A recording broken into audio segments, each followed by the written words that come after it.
가을 단풍이 물드는 화사함처럼 밝은 10월을 라디오 서울과 함께 하시길 바랍니다. 강혜신의 오늘의 미국.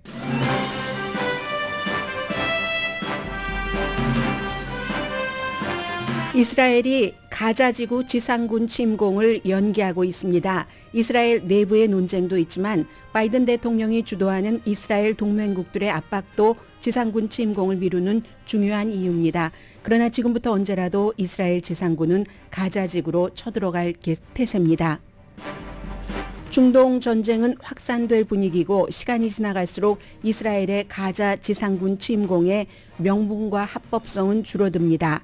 이스라엘 방위군으로 복무하던 메릴랜드주 출신의 미국인 청년이 전사하고 미국 내에서는 친이스라엘과 친팔레스타인 지지 시위가 격렬해집니다. 지난 주말에 발생한 디트로이트 유대교 사원 지도자 살해 사건 동기는 반유대주의라는 증거가 없다고 수사당국이 밝혔습니다. 공화당은 하원 의장 선출에 실패하고 어떻게 할지 안개 속으로 빠져들고 있습니다. 트럼프가 지지한 짐 조던 의원이 공화당 의원 비밀 투표에서 후보 자리를 박탈당한 뒤 9명이 하원 의장 후보를 선언했습니다. 손만 들면 하원 의장 후보가 되는 가벼운 선출이 되면서 공화당 하원의 평판은 땅 밑으로 들어갈 정도입니다. 미치 매코넬 공화당 상원 원내대표가 백악관이 의회에 요청한 우크라이나 이스라엘을 묶은 지출안에 완전히 동의한다고 밝혔습니다. 그는 우크라이나에 미국이 보내는 무기는 오래된 것이고 따라서 미국 무기 산업이 현대적으로 교체되는 이유 등을 강조했습니다. 러시아가 이스라엘 하마스 전쟁을 틈타 우크라이나 공격을 강화합니다.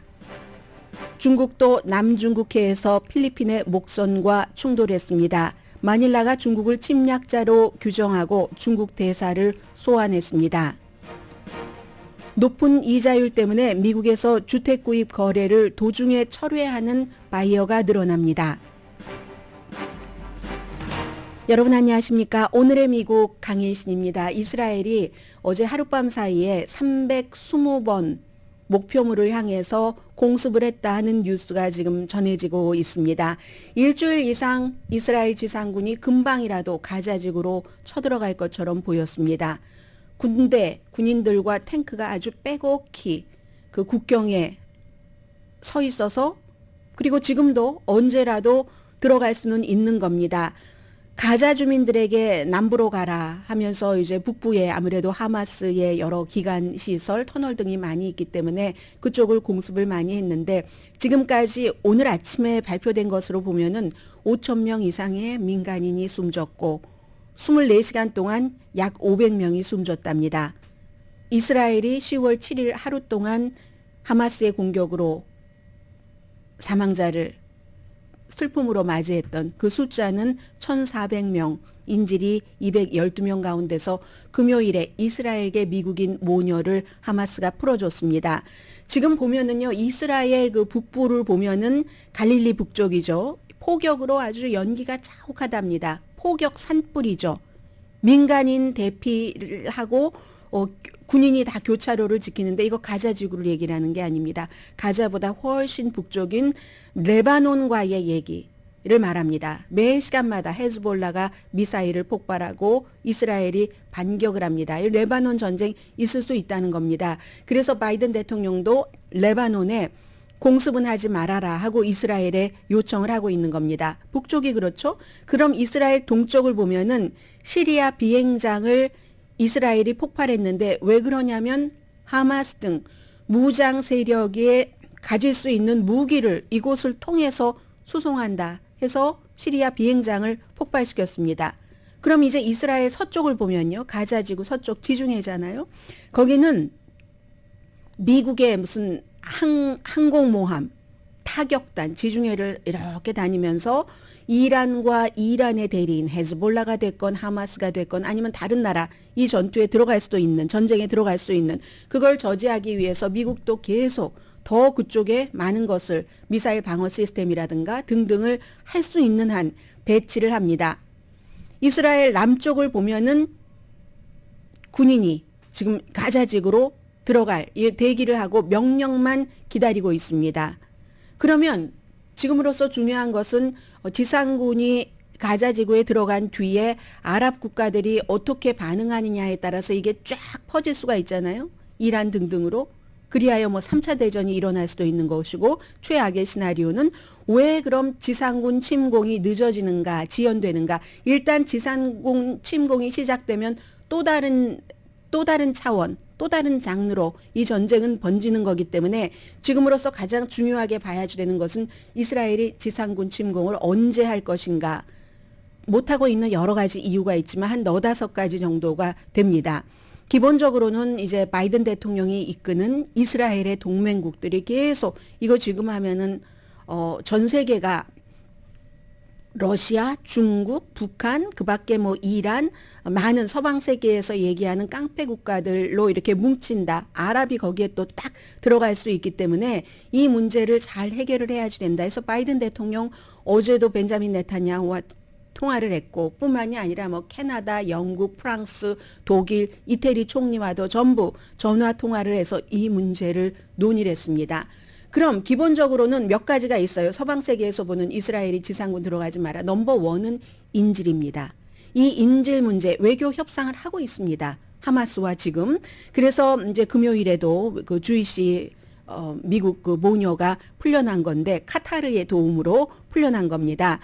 아마도 이스라엘과 이 동맹국들은 하마스가 212명 인질을 잡고 있다고 하는데 그 가운데서 50명 정도는 풀어주지 않을까 이렇게 예상을 합니다. 그런데요. 지상군 침공이 시작되면 이건 또 물 건너갈 수가 있습니다. 당분간은. 그 이후에는 어떻게 될지 모르지만 그래서 첫 번째 이스라엘이 지상군 침공을 미루는 첫 번째 이유는 다른 나라들이 인질 협상. 그건 이스라엘도 해당되는 거고요. 두 번째는 방어 내지는 국방. 바이든 대통령이 가장 걱정하는 게 이게 이 전쟁이 중동으로 쫙 확산되는 거잖아요.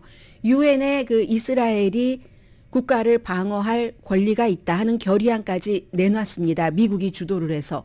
그런데 그럼에도 불구하고 이렇게 하룻밤 사이에 320 몇 개의 320군데의 타겟이네요. 목표물이 공습을 했다고 하니까 아랍에서는 아랍 나름대로의 이 시각이 있을 겁니다. 그런 것들에서 딱 그렇게 뭉치게 되면은 이란이 또 뒤에서 조정을 하고 이란이 앞에서 나설 뜻까지 얘기를 합니다. 이스라엘의 공습 중단하라 아니면 대가를 각오하라 이런 메시지를 지금 보내고 있는데 지상군 침공이 있으면 이게 더 심각한 전쟁이 되고 해서 미국 국무부는 이미 이라크 바그다드의 대사관에서 직원과 가족에게 대피 명령 내렸습니다. 그리고 국방부가 더 많은 미사일 장비 시스템을 그쪽 지역 시리아라든가 이런 곳으로 보내고 있고요.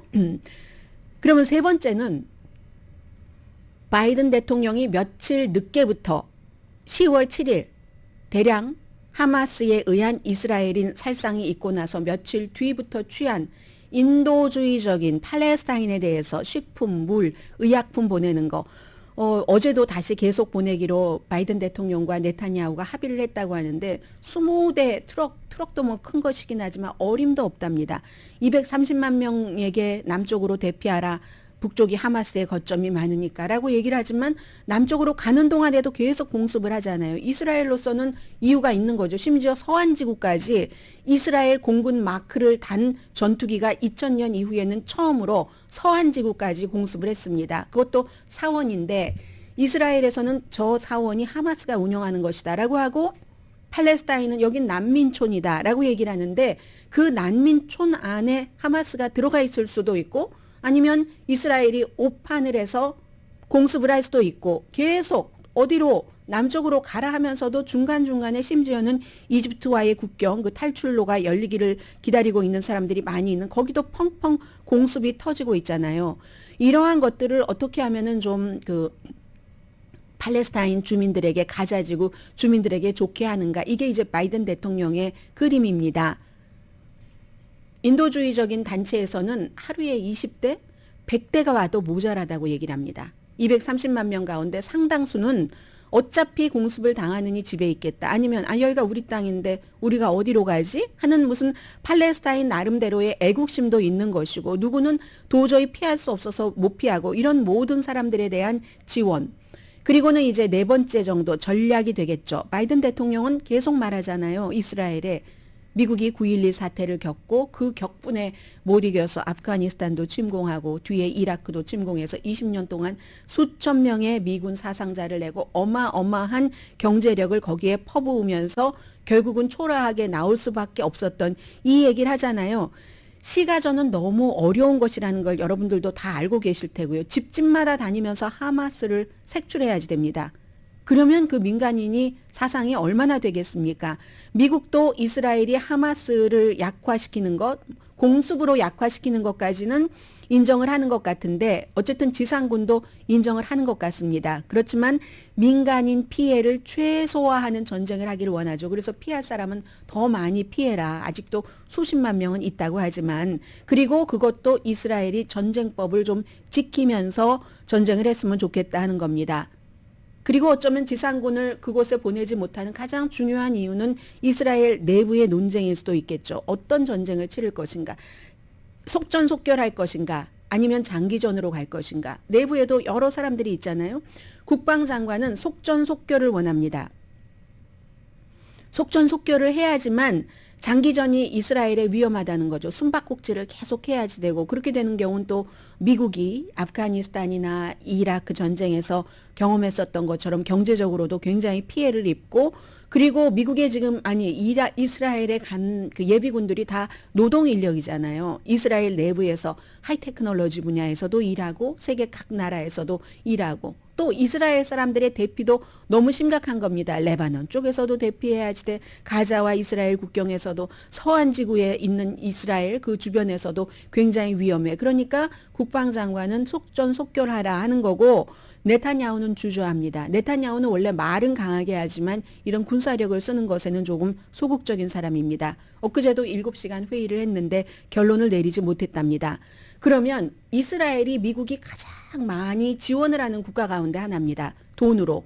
중동에서 그 아랍 세계 안에서 유일한 민주주의 국가이기 때문에 그 밖에 여러 가지 뭐 종교적으로 얽힌 것, 심정적으로 또 주이시 아메리칸의 파워 등등으로 해서 그렇지만 1973년도 이번 하마스가 이스라엘을 처참하게 사륙하기 이전에 가장 처참했다고 하는 1973년도의 욤키푸르 전쟁도 그 당시에 이스라엘은 중단하고 싶지 않았습니다. 미국의 압력으로 휴전을 했습니다. 2006년도에 이스라엘이 레바논과 전쟁을 해서 레바논이 이스라엘이 이렇게 죽을 것처럼 쫓아올 줄 알았으면 우리가 조금 덜 할 것이라고 했다는 헤즈볼라가 그것도 당시에 이스라엘이 이스라엘의 목표를 완성하지 않았지만 미국이 압박을 했습니다. 휴전해라. 국제적인 어떤 그 정당성과 명분이 있어야지만 어디까지 이스라엘도 좀 지원을 받을 수 있기 때문에 국제사회가 전부 이스라엘에서 눈을 돌리면 이스라엘은 아무리 하마스를 몰아낸다는 전쟁에서 이겨도 이긴 게 아닌 게 되는 겁니다. 그래서 지금 이스라엘 내부에서 5명의 이제 비상 내각이 구성이 됐잖아요. 뭐 네타냐후와 국방장관과 야당 지도자까지 아주 좀 특별하게 야당 지도자까지 껴서 이 5명이 지금 합의를 보지 못하고 있는 겁니다. 전쟁 내각이. 아랍의 반응을 가장 크게 저울질을 하겠죠. 요르단이라든가 레바논이라든가 이런 데서 본인들이 팔레스타인 사람들이 아닌데도 뭐 거의 10만 명 정도가 반이스라엘 시위를 했다고 하니까 그리고 무엇보다도 이스라엘은 지금 어떻게 하면 그 유나이티드 아랍 에미레이츠와 사우디아라비아라는 거대한 경제적인 것을 연결을 해서 좀 가까이 거의 이제 왔잖아요. 지금 뭐 윤석열 대통령도 사우디아라비아에 가서 경제적인 것을 많이 논의하지만 사우디아라비아가 워낙에 큰 그 경제력을 갖고 있기 때문에 그런데 잘못하다가 이것도 다 놓쳐버리게 된다는 거죠. 뭐 예멘이라든가 레바논, 시리아 같은데 시리아는 특히 러시아의 눈치를 보니까 러시아에 빚진 것도 있고 좀 러시아가 이걸 원할까 싶으면 이 전쟁에 끼어들 수도 있겠죠. 그런데 레바논, 예멘, 시리아, 이란은 그렇다 할지라도 유나이티드 아랍 에미레이트라든가 사우디아라비아까지 이스라엘에서 등을 돌리면 어떡하는가 이런 아랍의 반응을 계산을 할 겁니다. 이스라엘의 목표는 하마스를 청소하는 건 맞습니다. 그런데 그 터널이 500km가 되는 그 미로를 어떻게 다 청소를 합니까? 또 집집마다 다 돌아다니면서 하마스를 잡아야지 되는데 하마스는 어느 정도냐면 민간인 속에 섞여 있는 것뿐만이 아니라 하마스가 로켓을 발사할 때는요. 민간 빌딩에서 발사합니다. 그러려면 민간 빌딩에 있는 그 발사대를 조절하는 사람을 다 사살해야지 돼요. 이스라엘이. 거기에 사살까지 가려면 얼마나 많은 민간인의 희생자가 있겠습니까? 그래서 이제 이게 이러지도 못하고 저러지도 못하고 있는 건데 합법적으로 뭔가를 하마스를 좀 우리가 어떻게 해줘야지 돼 하는 것을 확장하는 방법을 찾아야지 되는데 그러면 그 포스트 월 전쟁 이후의 계획도 있어야지 되잖아요. 만약에 그래 좋다.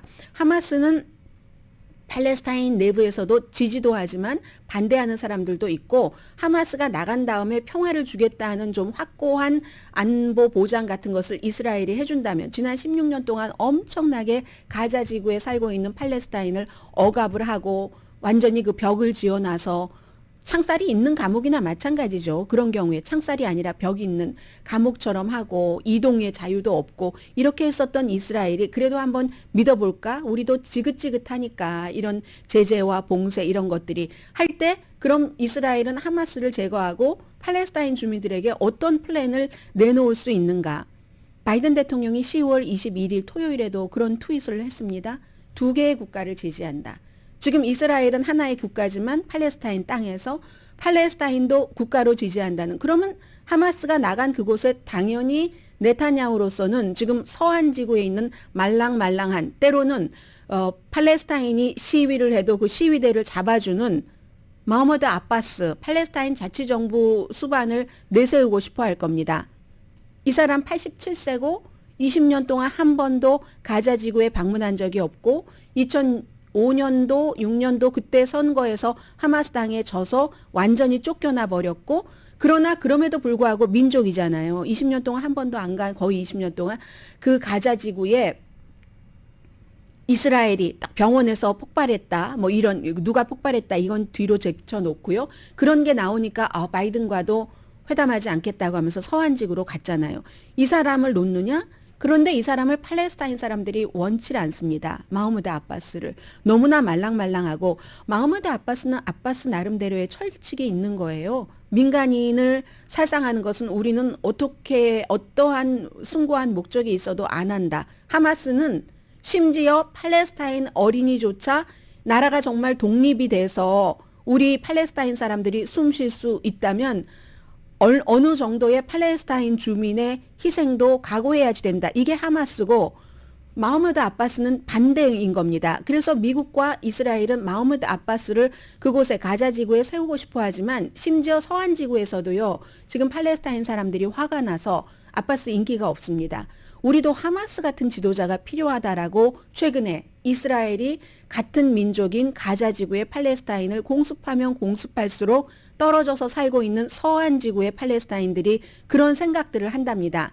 그러니까 이것도 확실하게 뭔가 팔레스타인 사람들에게 하마스를 쫓아내고 나서 우리가 이렇게 평화로운 그런 그 시대를 열어주겠다는 것을 약속을 할 수가 없는 겁니다. 그리고 벤자민 네타냐후는요.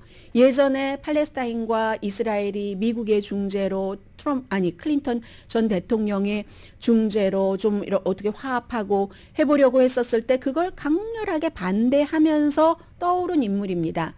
본인의 그 팔레스타인 완전히 억누르고 가자 지구의 하마스와 서한 지구의 파타당 마흐무드 아바스가 있는 이걸 이간질하면서 은근히 하마스 키워주고 이 자치정부의 힘을 약화시키고 했었던 정책이 완전히 실패를 한 겁니다. 아무튼 그리하여 뭐 마흐무드 아바스도 2005년부터는 뭐 선거 치르지 않고 계속 그 파타당의 어떤 뭐 헌장 비슷한 것에 따라서 지금 몇십 년째 말하자면 대통령을 하고 있는 거잖아요.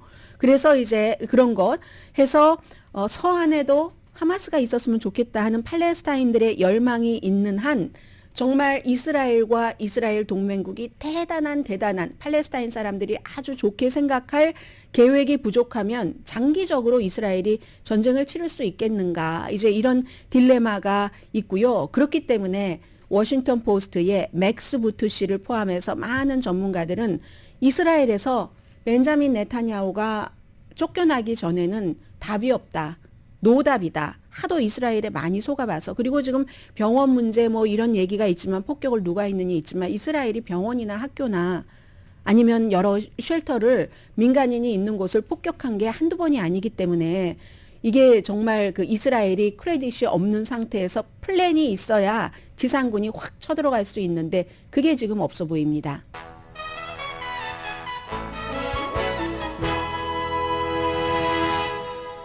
오늘의 미국은 전문가가 추천하는 이민법, 가정법 전문 재인정 종합법률사무소, 총 20억 달러 승소, 교통사고와 상해 전문 브라이언 타필라와 CG 변호사 그룹, 코지다운 갤럭시 이불은 잠이 솔솔 오게 하는 기능성 거위털 이불로 독일과 함께 생산합니다. 코지다운 갤럭시 이불 공동 후원입니다. 그리고 그 사이에요. 취재하던 기자들도 한 20명이나 숨졌다는 것 전해드리고요. 미국 내부도 정말 눈뜨고 보지 못할 정도의 추잡함과 수준 낮음이 연방의회에서 일어나고 있습니다. 잠시 뒤에 전합니다.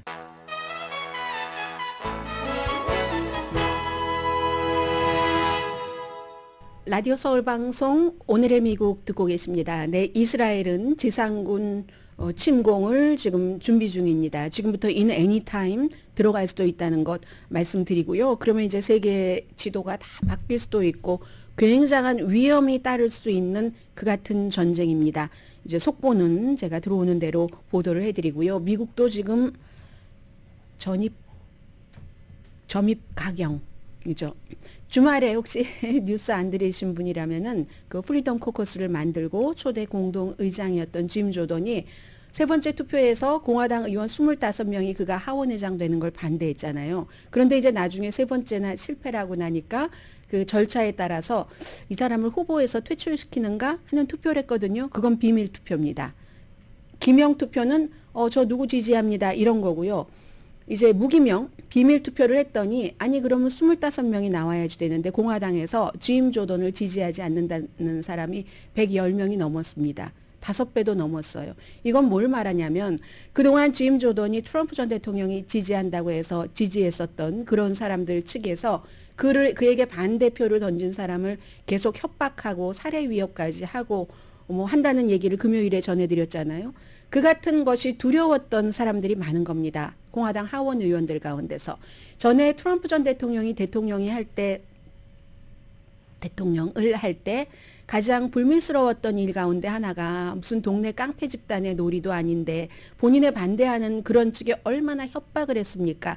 그래서 심지어는 사람이 정말 털어서 먼지 안 나는 사람이 없다고 트럼프 전 대통령이 말로써 망신 주고 막 묵살시키고 저 사람을 매장시킬 것처럼 하는 그게 두려워서 침묵하고 있었던 사람들이 많죠. 많은데 이번에도 짐 조던에 대해서 반대한다고 이렇게 살해 위협까지 받고 하니까 내가 뭐 이렇게 했던 사람들이 비밀 투표로 짐 조던 쫓아내자 후보에서 하는 거에는 110명 이상이 찬성을 했다니까요. 그렇게 쫓겨났죠. 짐 조던이. 그리고 쫓겨난 짐 조던도 처음에는 패트릭 맥켄리라는 지금 대행을 지지할 것처럼 임시 의장으로 하는 것을 지지할 것처럼 하다가 강성에 쫓겨서 그 마음을 바꿔버렸고 그것도 안 된 겁니다. 그래서 지금 9명이에요. 어제까지만 하더라도 10명이라고 하더니 9명으로 한 사람 줄어들었는데 아니 미국의 연방 하원 의장 선거를 하는데 제가 9명 나온 건 처음 봤습니다. 앞으로도 없을지도 몰라요. 이 기회에 이름 날리고 본인들이 된다고 생각을 하겠어요? 9명이 나오는데 어떻게 217표를 가져가겠습니까? 2명이 나왔을 때도 1명이 나왔을 때도 다 못 가져갔는데 모자랐는데 그래서 이 9명이 아무튼 나와서 전에 쫓겨난 케빈 맥카티 같은 경우는 지금 3위인 그 공화당의 서열 3위인 미네소타 6지구의 탐 에머 의원을 지지를 하는데 이 사람 육선 의원이고요. 60대로 알고 있는데 제가 정확한 나이는 모르겠네요. 아무튼 육선 의원이고 그런데 트럼프 쪽에서는 야 저것보단 더 트럼프를 더 많이 지지해야지 돼 라면서 반대하니까 이 사람이 될 리도 없습니다. 그 밖에는 뭐 마이크 존스라는 사람 등등 9명 제가 이름을 불러드릴 의미조차 없어서 불러드리지도 않겠습니다. 그리고 잘 알려진 의원이 없어요. 하나 특이한 것은 플로리다주의 19지구의 의원인 바이런 도널즈. 이 의원은 트럼프 전 대통령 굉장히 강하게 지지하는 사람이고 바이런이라는 트럼프 전 대통령의 막내 아들 이름 도널즈라는 트럼프 전 대통령 이름 first name과 last name이 바뀌었어요. 바이런 도널즈라는 사람이 유일하게 9명 가운데서 아프리칸 아메리칸이기 때문에 나온 것이 조금 주목되고요. 될 리가 없죠. 당연히. 그래서 이제 지금 공화당의 이런 모습이거든요. 했더니 쫓겨난 케빈 맥카티가 어제 막 시사 터크쇼에 텔레비전에 출연하면서 이 공화당 망신이고 하원 망신이고 나라 망신이다 이렇게 얘기를 했어요.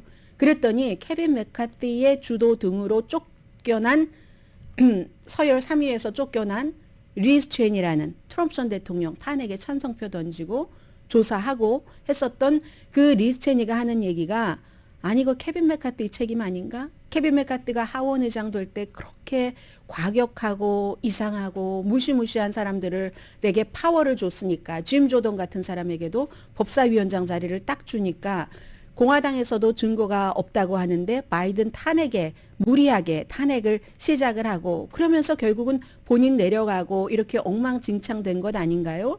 당신이 한 일 아닌가요? 하원 의장 되려고 극우에게 파워를 주고 물을 흐렸잖아요. 이렇게 얘기를 하면서 다시 한번 트럼프가 지금 미국의 민주주의의 가장 큰 위협이다라고 얘기를 합니다. 이번에 짐 조던을 하원 의장으로 만드는데 실패를 했고 트럼프 전 대통령의 전략이 본인에게는 다 통합니다. 본인은 무슨 말을 하던 그 지지율을 잃어버리지 않고 다 통하는데 이상하게도 트럼프가 지지하는 사람은 어느 순간부터 많이 힘이 빠져서 별로 그 위력을 발휘하지 못하거든요. 그래서 이제 리즈 체니가 케빈 맥카티와 트럼프 전 대통령을 동시에 이제 비난을 했고요. 이렇게 되면은 오늘 뭐 복잡한 과정 설명도 드리고 싶지도 않아요. 2분 동안 연설하고 90분 동안 포럼에서 뭔가 질의응답하고 1분 동안 클로징 스테이트먼트 하고 하는데 문제는 9명이 나오는데 누가 217표를 받을 수 있겠습니까? 받을 수 없습니다.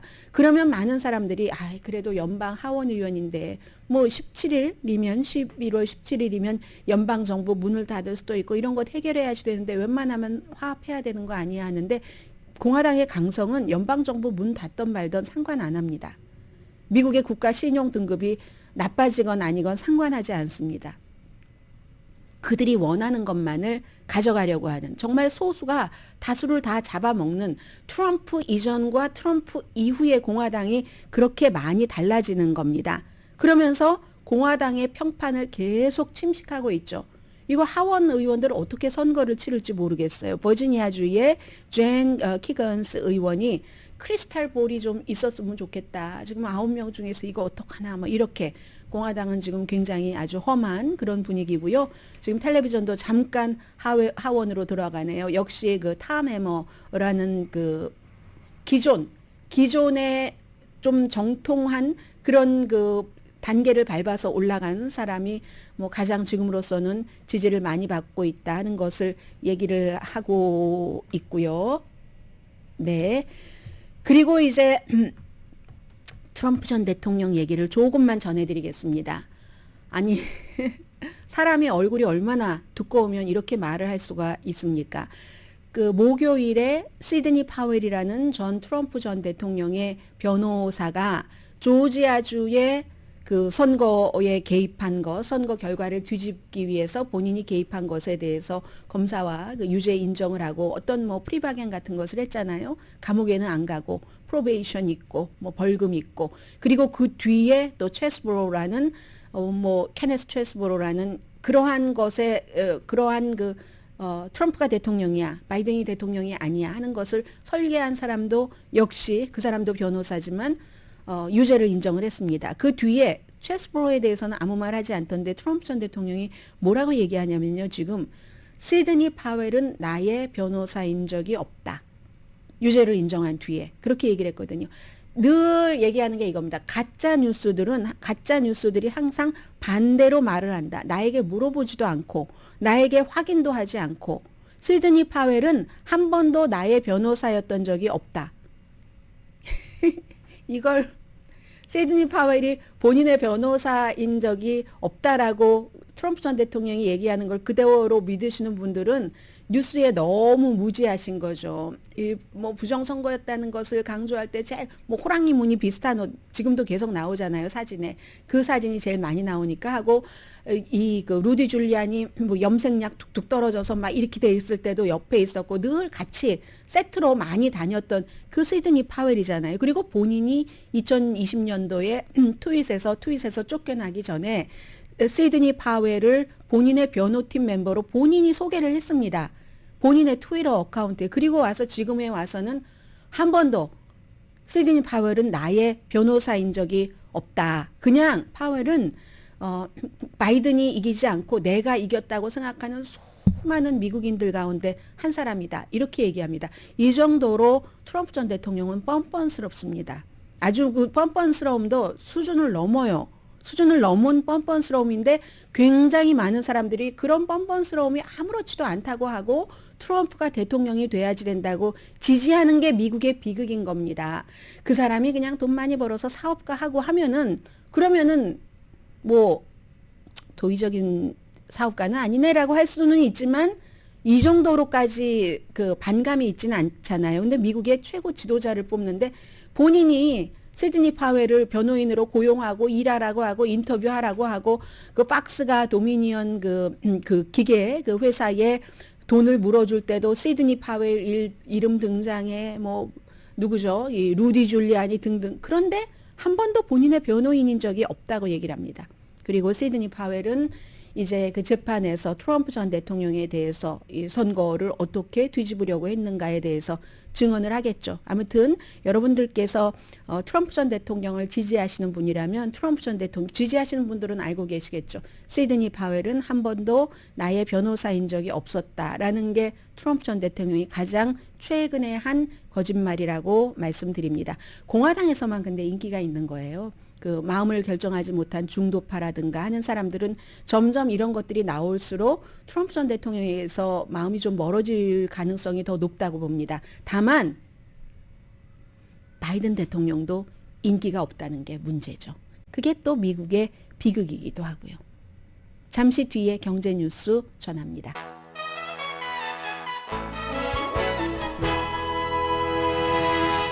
라디오 서울 방송 오늘의 미국 듣고 계십니다. 부동산업을 하시는 한인분들이 너무 많으시기 때문에 요즘에 참 힘드시겠다는 생각들을 합니다.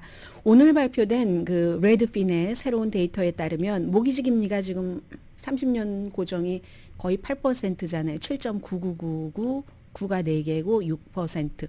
이거보다 또 바뀌었을 수도 있겠네요.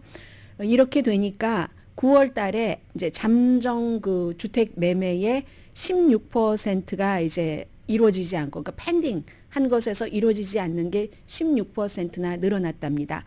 보통 이제 이게 이제 이자율 때문에 많이 그런데 보통 이제 뭐 에스크로 기간에도 뭔가 뭐 감정에서 문제가 생겼다던가 인스펙션해서 뭐 상수도 하수도 천정 뭐 다 아무런 문제가 없다고 했는데 문제가 발견됐을 때 이때는 이제 해약을 할 수가 있잖아요.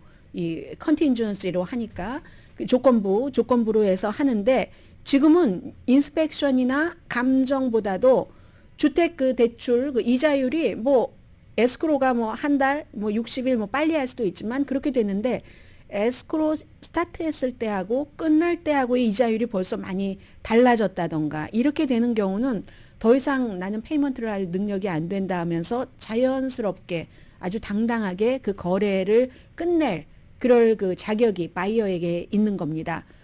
물론 뭐 바이어도 서운하겠지만요. 그래서 이제 그렇다는 거. 그리고 고정으로 하지 않았다던가 그런 경우에요. 고정으로 하지 않았다던가 그 사이에 뭐 뭔가 이제 여러 가지 거래 조건이 있으니까 고정 그게 만료가 됐다던가 하는 경우 그런 경우는 사는 사람이 사지 않을 수밖에 없죠. 그럼 파는 사람이 조금 더 다른 것에서 양보를 해서 그 파는 사람을 잡을까? 그것도 안 하는 거죠. 팔려는 그 셀러의 경우도 이자율이 어차피 높으니까 다른 곳으로 가야지 되잖아요. 집을 많이 갖고 있는 집장사가 아니라면. 그래서 이제 이 사람들도 이자율이 본인은 지금 현재 갖고 있는 게 아무래도 낮으니까 지금보다는 이자율이 낮으니까 바이어에게 다른 것으로 양보를 할 태도가 전혀 돼 있지 않습니다. 한마디로 이 집을 팔아야지 되겠어 하는 의욕이 넘치질 않는다는 겁니다. 팔아야 되겠다고 생각하면 뭔가 양보를 할 텐데 그렇지 않다는 거예요. 그게 이제 부분적으로 지금 주택 판매가 조금 딱 그냥 머물러 있는 위기라고도 말씀드릴 정도는 아닌 것 같은데 좀 가장 최근 들어서 나쁜 그런 때잖아요. 그런 뭐 팬데믹 때 굉장히 뭐 처음에는 스탑했지만 그 이후에 좋았다가 지금 나빠지는 한 해를 보내고 있는 이유 가운데 하나는 이제 이자율입니다. 이자율 이달 31일과 1일 공개시장위원회 회의에서 결정되고요. 그리고 또 하나의 돈 얘기를 말씀드리면 지금 전쟁에서 드려야 될 말씀이 너무 많은 겁니다. 근데 전쟁의 그 이면에는 이런 얘기도 있어요. 전쟁의 앞면에는 미국 측 입장에서 보자면 중동 전쟁으로 확대되고 이게 나아가서 뭐 예를 들어 아주 좀 그 심각하게 보는 사람이 3차 전쟁 막 이런 헤드라인이 막 보입니다. 매체에 따라서.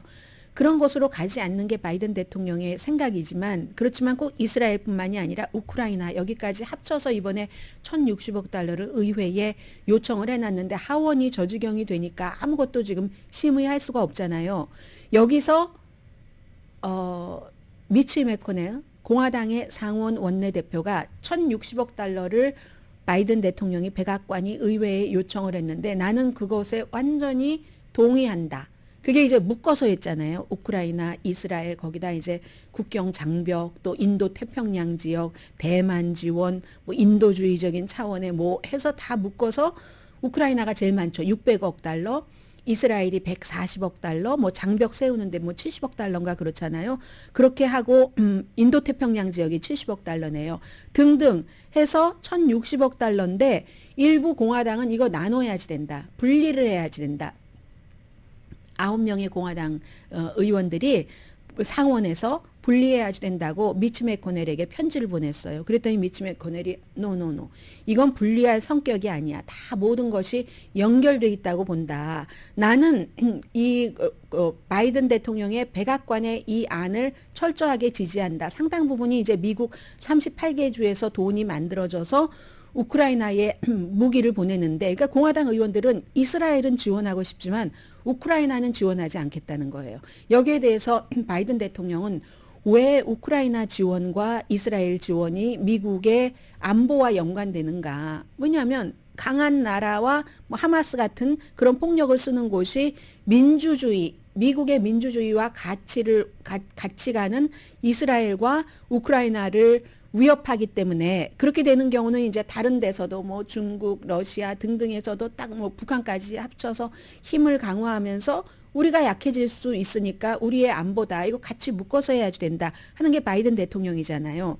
거기에 대해서 이제 미치 매코넬이 뭐라고 얘기하냐면 이 모든 것이 서로 연결돼 있다고 본다.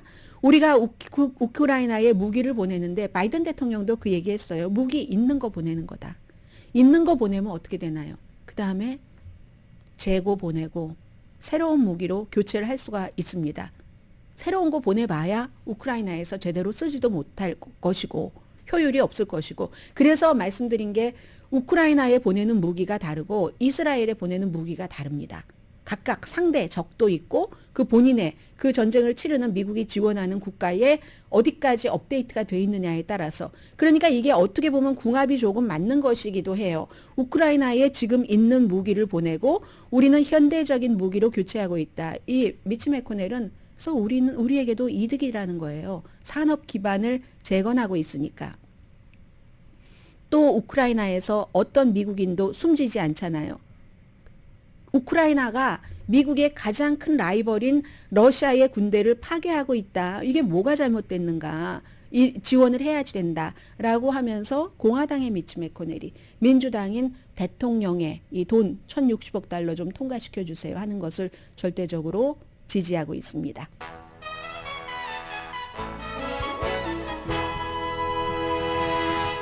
라디오 서울 방송 오늘의 미국 듣고 계십니다. 비비안 선생님. 집값이 이제 좀 내리는 것 같아요. 그런데 내려가도 캐시, 올 캐시 아니면 어디 이자가 어마어마하게 비싸니 사겠나요? 올 캐시로 캘리포니아주에서 집을 사실 생각, 꿈이라도 꾸시는 분들은 좋으시겠어요. 자, 지금 여러 가지 뉴스가 얽히고 설켜 있는데 그걸 좀 묶어서 전해드려 볼까요?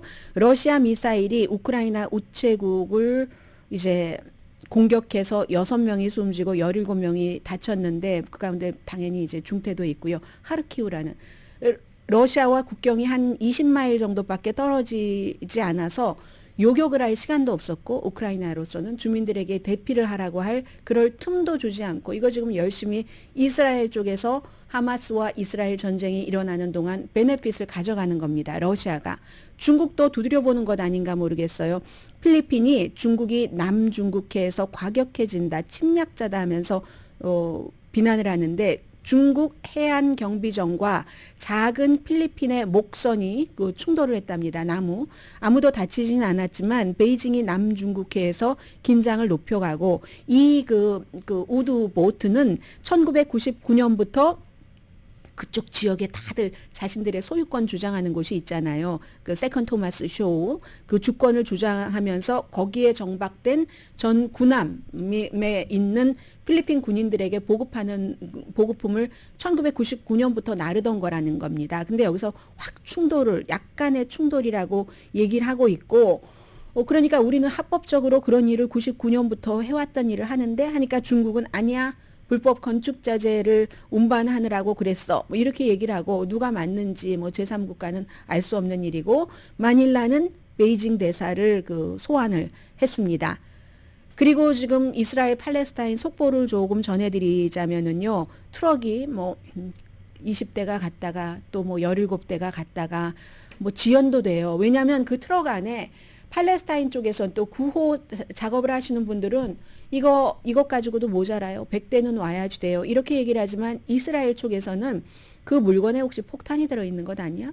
그리고 그 구호 멤버 가운데서 본인은 그냥 구호 요원이라고 하지만 하마스가 있는 것 아니야? 이런 것들을 다 감시해야지 되니까 들어가려다가 스탑 이렇게 되고 뭐 17대, 20대 이 정도는 큰 바다의 한 방울 정도예요. 가자 사람에게는 물, 식량, 의료품 이런 얘기를 합니다. 그리고 메릴랜드에서 고등학교를 졸업하고 2019년도 이스라엘로 가서 군에 입대를 한 사람, 지금 뭐 예비군으로 오메르 발마라는 22살의 청년인데 국적 자체는 미국인이랍니다. 그런데 예비군으로 소집이 됐어요. 2019년도에 이스라엘로 가서. 그래서 예비군에 소집됐을 때는 그때는 미국 방문 중에 이스라엘 그런 청년들 많잖아요. 이주는 했는데 2019년도에 예비군을 이스라엘에서 소집했을 때는 미국 방문 중이었는데 이스라엘에 가서 결국은 이번에 이 전쟁에서 숨지고 말았답니다.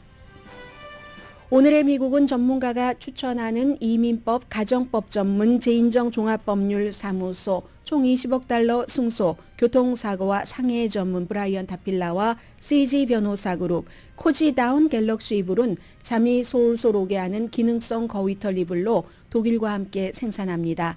코지다운 갤럭시 이불 공동 후원이었습니다. 10시에 좋은 아침, 좋은 하루 방송됩니다. 중국 말씀을 좀 전에 드렸는데요. 지금 중국이나 러시아나 이스라엘과 하마스 전쟁에서 이득을 보려고 굉장히 열심히 계산하는 국가고요. 중국이 세계 강대국이 되기 힘든 이유 가운데 여러 가지가 있지만 일반인들의 도덕성 같은 것도 있잖아요. 칭따오 맥주 드시는 분들, 칭따오 공장 3이라고 써 있는 곳에서 그 유니폼을 입은 사람이 그 맥주 탱크에 쉬하는 그런 소변을 보는 이게 지금 세계적으로 너무너무 사람들이 놀라고 있거든요. 뭐 소셜미디어에 보면 이거 처음이야? 계속 그랬던 것 아니야? 이런 얘기도 들리고요. 강희신이었습니다.